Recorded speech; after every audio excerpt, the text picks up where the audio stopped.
আল্লাহ রাব্বুল আলামিন বলেন, ওয়াসিকাল্লাযীনা তাকাউ রাব্বাহুম ইলাল জান্নাতি যুমারা, যারা তাদের পালনকর্তাকে ভয় করে, প্রভুকে ভয় করে, আমাদের রবকে ভয় করে, তাদেরকে দলে দলে জান্নাতের দিকে নিয়ে যাওয়া হবে। আল্লাহ বলেন, হাত্তা ইযা জাউহা ওয়া ফুতিহাত আবওয়াবুহা, যখন তারা উন্মুক্ত দরজা দিয়ে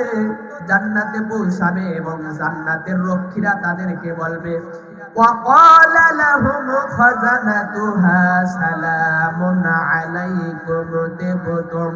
যারা জান্নাতের রক্ষী তারা বলবে, তোমাদের প্রতি সালাম, তোমাদের উপর রহমত বর্ষিত হোক, তোমরা সুখে থাকো,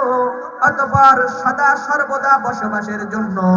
এই জান্নাতের ভিতরে দরজা দিয়ে প্রবেশ করো।